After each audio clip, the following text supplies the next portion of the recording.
আমি ইমাম হিসেবে আমি কারোর অমঙ্গল চাই না, আমি একজন মুসল্লিরও অমঙ্গল চাই না, আমি কারোর খারাপ চাই না, আমার সাথে কারোর শত্রুতা নাই।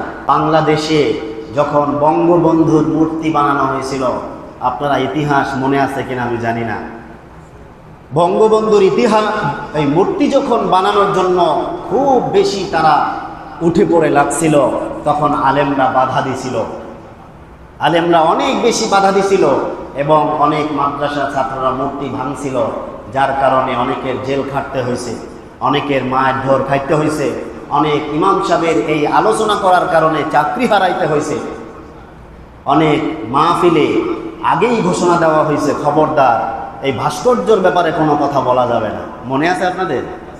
আগেই হুঁশিয়ার দেওয়া হয়েছিল, কিন্তু আলেমরা বোঝাইতে চাইছে আসলে এটা তো অপরাধ, এটা তো অন্যায়, এটা তো হারাম, এটা তো নাজায়েজ। চরমনায়ের পীর সাহেব বলেছিল যদি মূর্তি বানানো হয় তাহলে ওই মূর্তিকে অতি শীঘ্রই ভেঙে আমরা বুড়িগঙ্গায় ফালাইয়া দিব। মনে আছে আপনাদের? এটার মধ্যে সুখ নাই, এটার মধ্যে শান্তি নাই, এটার মধ্যে সম্মান নাই। আপনি মূর্তি বানায়া যদি সম্মান পাইতে চান, এটা দিয়ে আপনি সম্মান পাইবেন না। এটা আলেমরা বুঝাইতে চাইছিল, এই বুঝাইতে যাওয়ার কারণে আলেমরা শত্রু হয়ে গেছে।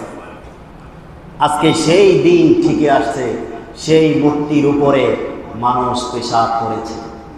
এটা কি সম্মান না অপমান? তাহলে মূর্তি বানায়া সম্মান পাওয়া যায় নাই, গুনার কাজ করে সম্মান পাওয়া যায় না, গুনার কাজ করে ভালো থাকা যায় না, গুনার কাজ করে লাভ হয় না, ক্ষতি হয়। সেই মূর্তি আজকে সেই বঙ্গবন্ধুর গলায় জোতার মালা দিয়া এরপর মানুষে দেখায়, সেই গলায় রশি দিয়া টানে, সেই গলা ভাঙ্গা নিচে ফেলায়, সেই মাথার উপরে উঠে মানুষ পেশাব করে।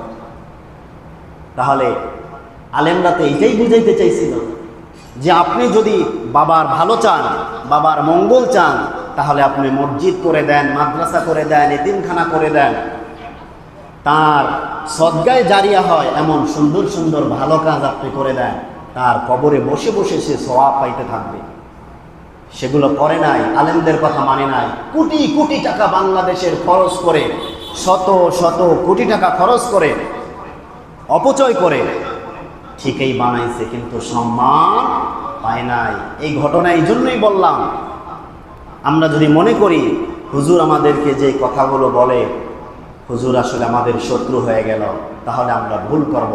আমি যাই বলি সকলের ভালোর জন্য বলি, কি বলেন ঠিক না?